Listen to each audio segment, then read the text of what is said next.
Alhamdulillah. Wassalatu wassalam ala rasulillah wa ala alihi wa sahbihi ajmain. Amma ba'd. A'udhu billahi minash shaitanir rajim.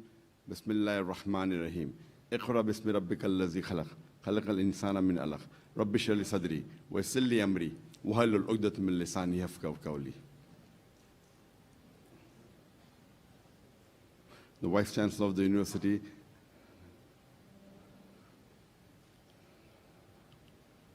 my respected teachers, and my dear students, I welcome all of you with the Islamic greetings. Assalamu alaikum wa rahmatullahi wa barakatuh. Can you increase the volume of this microphone, please? If someone can increase the volume of the microphone. Someone can increase the volume of the microphone. Okay, thank you. Yes. It's a pleasure and an honor for me to be in this university. And alhamdulillah, it's an honor for me to address the staff, the students, as well as the parents. And I've been asked to be on the stage for about half an hour. And asked me to speak and have a question and answer session. I would prefer that if the question and answer session is longer, I'll just give a small advice for about a few minutes, and then we'll have the question and answer session, which is more enjoyable than a one-way talk. The first guidance given by Allah subhanahu wa ta'ala in the glorious Quran, it was not to pray, it was not to fast, it was not to perform Hajj, but the first guidance given to Allah subhanahu wa ta'ala to the humankind in the Quran was Iqra. It was to read. And unfortunately, what we have in the Muslim Ummah, it is divided that some of the people don't want to read. And the others, they want to read, but they take only half the guidance of Allah subhanahu wa ta'ala. The complete guidance given by Allah in the glorious Quran in Surah Iqra, chapter number 96, verse number 1, is Iqra bismi rabbikal ladzi. Read, recite, proclaim in the name of thy Lord. So when you read and when you gain education, our Creator tells us, do it in the name of your Lord. So whenever you acquire education, this education that you acquire, whether it be in the school, whether it be in the college, whether it be in the university, it should get you closer to Allah subhanahu wa ta'ala. If the knowledge you acquire does not get you closer to Allah subhanahu wa ta'ala, it may or may not benefit you in this world, but it will not benefit you in the akhirah. As Allah says in the Quran, Allah says in Surah Dhariyat, chapter number 51, verse number 56, وَمَا خَلَقْتُ الْجِنَّ وَالْإِنسَ إِلَّا لِيَعْبُدُونَ. That Almighty God, Allah subhanahu wa ta'ala, He has created the men and the jinn not but to worship Him. The purpose we have come in this world is to worship Allah subhanahu wa ta'ala. What is the purpose of our life? Allah says in Surah Mulk, chapter number 16, verse number 2, الَّذِي خَلَقَ الْمَوْتَ وَالْحَيَاةَ. It is He who has created death and life to test which of you is good in deeds. This life that we are leading is a test for the hereafter. And this is an examination. And the portion of this examination, when you appear for an examination, but naturally you have a portion. You have a textbook to refer. The portion and the rules and regulation of this examination is given in the last and final revelation of Allah subhanahu wa ta'ala, that is the glorious Quran. The glorious Quran is the most positive book in the world. It is a proclamation to humanity. It is a fountain of mercy and wisdom. It's a guide to the erring. It's a warning to the heedless. It's an assurance to those in doubt. It's a solace to the suffering and a hope to those in despair. That is the reason when we Muslims, when we gain education, we should see to it that this education gets us closer to Allah subhanahu wa ta'ala. due to shortage of time, I'll just give you some examples.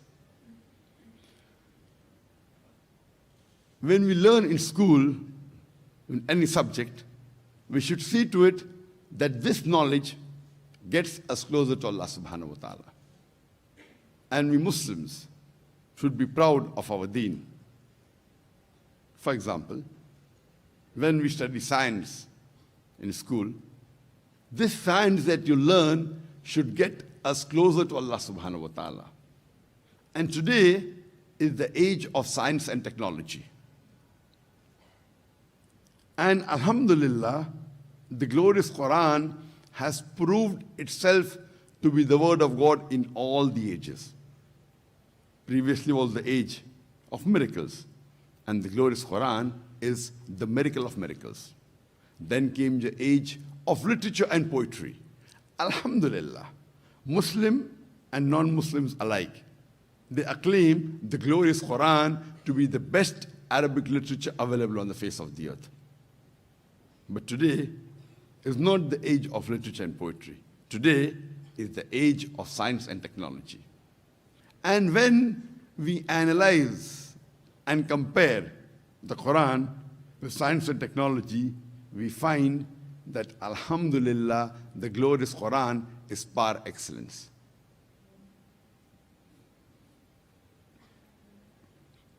According to the famous scientist and Nobel Prize winner, Albert Einstein, he said that science without religion is lame, and religion without science is blind. Let me tell you that the glorious Quran is not a book of science, S-C-I-E-N-C-E, but it's a book of signs, S-I-G-N-S. And there are more than 6,000 signs, more than 6,000 ayats in the glorious Quran, out of which more than 1,000 speak about science.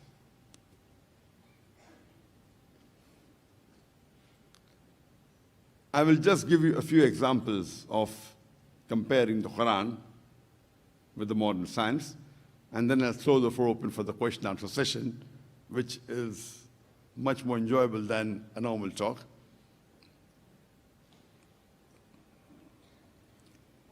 In the field of astronomy, there were a group of scientists who described how did our universe come into existence. And they called it the Big Bang. And the scientists, they told us that initially there was one primary nebula. Then there was a secondary separation, a Big Bang, which gave rise to galaxies, the stars, the planets, and the earth on which we live. This, what the scientists discovered about 45, 50 years back in 1970s, is mentioned in the Quran 1400 years ago in Surah Anbiya, chapter number 21, verse number 30, which says that Avalam yaral lazina kafaru. Do not the unbelievers see anna samawati, that the heavens and the earth were joined together, that the heavens and the earth were joined together and we clove them asunder. This Big Bang, what the scientists discovered hardly 50 years back, is mentioned in the Quran 14 years ago. Previously, we did not know what was the shape of the earth. It was in 1577 when Sir Francis Drake sailed around the earth, he discovered and he proved that the earth is spherical. What we came to know recently, hardly 450 years back, is mentioned in the Quran 14 years ago in Surah Naziyat, chapter number 79, verse number 30, which says, Wal arda ba'da zalika dahaha. And thereafter, we have made the earth egg-shaped.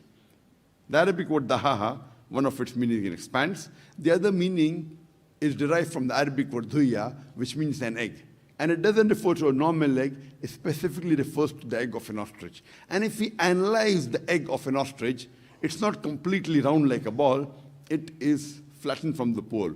It is geospherical in shape. Imagine the Quran mentions 1400 years ago that the shape of the earth is geospherical. And when I was in school, I passed my school in 1982. In the subject of science, I had learned that the sun, though it revolved, it did not rotate about its own axis. It was stationary.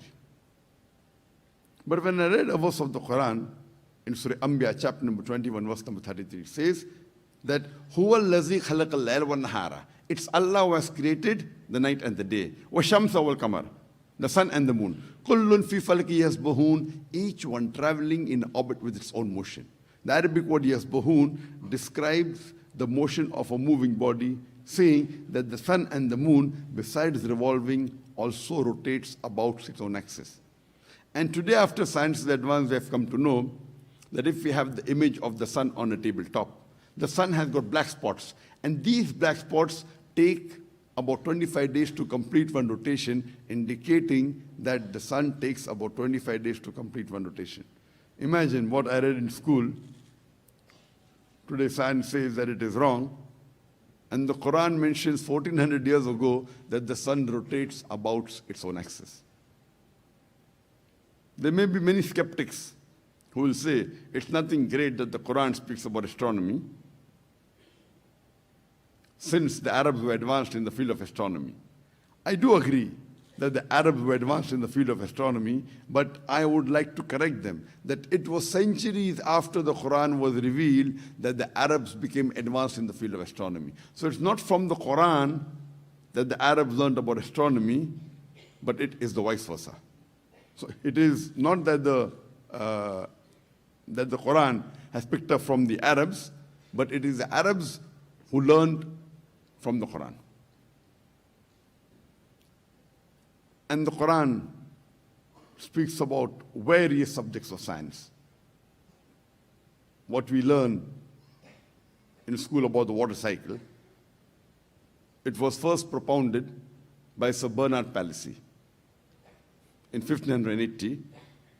What we learn in school, that the water evaporates from the sky, forms into clouds, moves into interior, it falls down as rain. Previously, we did not know about the water cycle.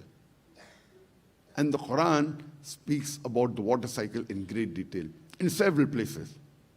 In Surah Luqman, chapter number 31, verse number 29. In Surah Rum, chapter number 30, verse number 24. The Quran speaks of water cycle in Surah Hijr, chapter number 15, verse 22. In Surah Mu'minun, chapter number 23, verse number 18. In Surah Nur, chapter number 24, verse number 43. In Surah Rum, chapter number 30, verse 48. In Surah Araf, chapter number 7, verse 57. Allah says in the Quran in several verses. In Surah Rad, chapter number 13, verse number 17. In Surah Furqan, chapter number 25, verse number 48 and 49. Allah says in Surah Ghashiyah, chapter 45, verse number 5. In Surah Qaf, chapter number 50, verse number 8 and 9. In Surah Mulk, chapter number 67, verse number 30. Allah says in Surah Tariq, chapter number 86, verse number 11. You can keep on quoting only references in the Quran which speaks about the water cycle in great detail. The Quran speaks about biology. In Surah Luqman, Allah says in Surah Anbiya, chapter 21, verse number 30, that وَجَعَلْنَا مِنَ الْمَاءِ كُلَّ شَيْءٍ أَفْلَا يُؤْمِنُونَ. We have created every living thing from water. Will you not believe? In the field of botany, we did not know previously that even the plants have sexes, male and female. Quran says this more than 40 years ago in Surah Taha, chapter number 20, verse 53, that we have created the plants as pairs, male and female. Quran says in Surah Rad, chapter number 13, verse number 3, that we have created the fruits in pairs. Quran says in Surah Yasin, chapter number 33, verse number 36, that Allah subhanahu wa ta'ala has created everything in pairs, the things you know and things you don't know. And today science tells us that things such as even electricity are in pairs, negative and positive. Quran speaks about geology, about medicine, about embryology. Time will not permit me to speak about everything. I'll just give two more scientific facts before we throw the floor open for the question and answer session. The Quran says in Surah Qiyamah, chapter number 75, verse number 3 and 4, that when the unbelievers say, how will Almighty God be able to reconstruct our bones after we have died and we have been buried and our bones have been disintegrated, Allah says, tell them, Allah can not only reconstruct the bones, but He can even reconstruct in perfect order the very tips of the finger. What does the Quran mean by saying Allah can not only reconstruct the bones, He can even reconstruct in perfect order the tips of the finger? It was Sir Francis Gould in 1880 who discovered the fingerprinting method. And no two fingerprints, even in a million people, are identical. And today the police, the CID, the CBI, they are using fingerprinting method to identify the criminal. Imagine the Quran mentions 1400 years ago that Almighty God can not only reconstruct the bones, He can even reconstruct in perfect order the very tip of your finger. I'll give you a last example. Prophet Zakir hailed from Thailand and spent a great deal of time in doing research of pain receptors. Previously, we doctors, we thought only the brain was responsible for the feeling of pain. And now we have come to know that there are certain receptors in the skin known as pain receptors which are also responsible for the feeling of pain. That is the reason when a patient of burn injury comes, the doctor takes a pin and pricks it in the area of burn. If the patient feels pain, the doctor is happy. It's a superficial burn. The pain receptors are intact. If the patient does not feel pain, the doctor is sad. It's a deep burn. The pain receptors have been destroyed. There is a verse in the Quran, in Surah Nisa, chapter 4, verse 56, which says, as to those who reject our signs, we shall cast them in the hellfire. And as often as the skins are roasted, we shall give them fresh skin so that they shall feel the pain. The Quran says, as often as the skins are roasted, we shall give them fresh skin so that they shall feel the pain, indicating there is something in the skin which is responsible for the feeling of pain, which the doctors call as pain receptors. Prophet Zakir was so impressed that the Quran mentioned this 1400 years ago, that in the 9th Medical Conference in Saudi Arabia, in Riyadh, in the conference itself, he proclaimed the Shahada and said, La ilaha illallah, Muhammad Rasulullah. There is no God but Allah, and Prophet Muhammad, peace be upon him, is the messenger of Allah. Wa akhiru da'wana, alhamdulillah rabbil alameen. We'll just have a short question and answer session after this talk of mine. And if anyone has any questions regarding what I've spoken, or regarding Islam and comparative religion, they are most welcome to come on the microphone and ask the question. Please mention your name, and please keep the question brief. You can ask any questions on what I've spoken, or any questions on Islam and comparative religion. Any question which a non-Muslim may have asked and you're unable to answer, this is the opportunity. I'd request the audio technician that can you increase the volume and please increase the high frequency. The high frequency, can you increase the high frequency and lower the low frequency? Can you increase the high frequency? Highs, increase the high frequency. There's too much of bass in my voice. Can you increase the high frequency? The treble, increase it more, please. Increase the high frequency more, and the volume also more. And the bass, the low frequency, reduce it. High frequency, more high. No, high. Actually, for a speaker, this is my weapon. You are asking me to go out in the battlefield and my sword is blunt. Can you increase the volume, please? Can you increase the volume, please? Can you increase the volume? Jazakallah. Can you increase the high frequency more? Can you increase?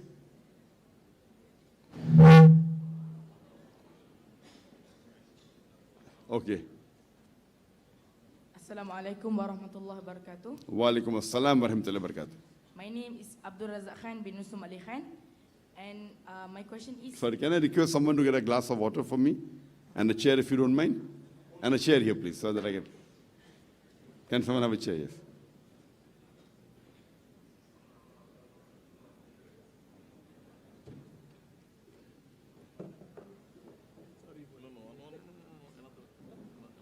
Okay, you can ask the question, no problem.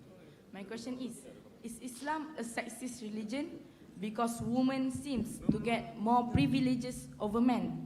Thank you. Can you repeat the question? I didn't hear a question. Islam is a Is Islam a sexist religion? sexist. Yes. Because women seems to get more privileges over men. Is Islam a sexist religion that women get more privilege than men? MashaAllah, this is the first time I've been asked this question.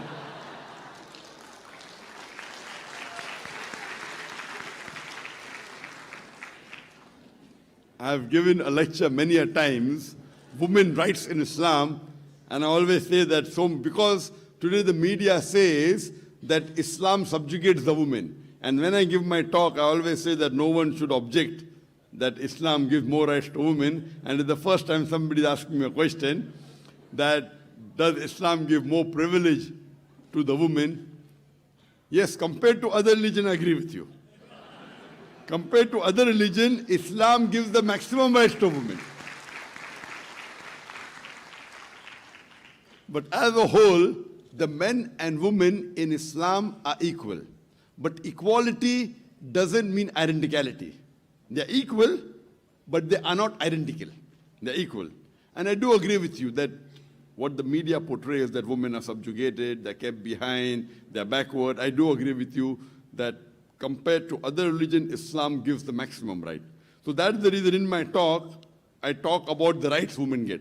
So when a person hears my talk, he would think that the women are considered superior. Women are not superior. They are same as men. Both are equal, but equality doesn't mean identicality. And I will give you a small example. If in a class, 2 students, they get 80 out of 100, both come out first. Both get 80 out, student A and student B. When you see the answer sheet, we come to know that there are 10 questions, each question carrying 10 marks. In question number 1, student A gets 9 out of 10. Question number B gets 10 out of 10. In question number 2, student B gets 9 out of 10 and student A gets 9 out of 10.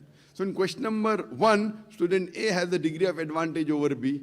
In question number 2, student B has the advantage over A. In the remaining questions 3 to 10, both get 8 out of 10. So if you add up, both get 80 out of 100. In 3 to 10, both are identical, exactly equal.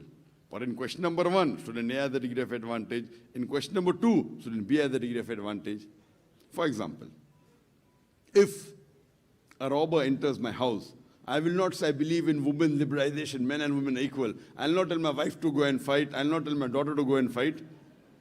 Because Quran says in Surah Nisa chapter 4 verse 34 that Almighty God has given most strength to the men. Quran says, Ar-rijalu qawwamun ala nisa. That the men are the protectors. Many people think qawwam means superior. No. Qawwam comes from the root word aqama, meaning to stand up for. So it is the duty of the man to stand up for the woman. And the verse continues, because Almighty God has given most strength to the woman.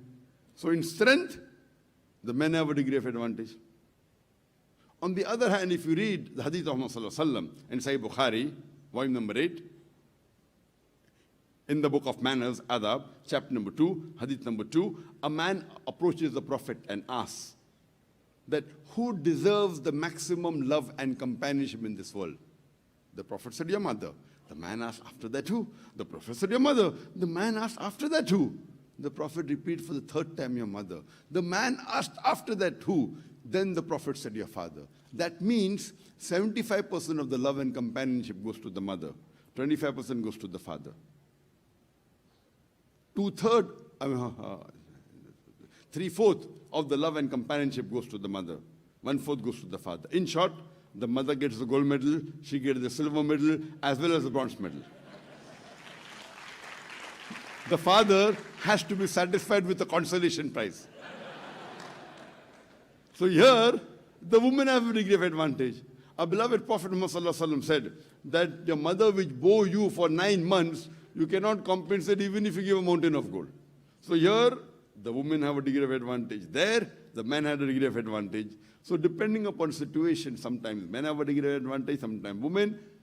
Many other places, they're exactly equal. As Allah says in Surah Ahzab, chapter 33, verse 35, Innal Muslimina wal Muslimati. That for believing men and women, for those men and women who give zakat, who pray, and the verse continues. So most of the places, they are same. In some aspect, the men have a degree of advantage, in some aspect, the women. So hope that answers the question.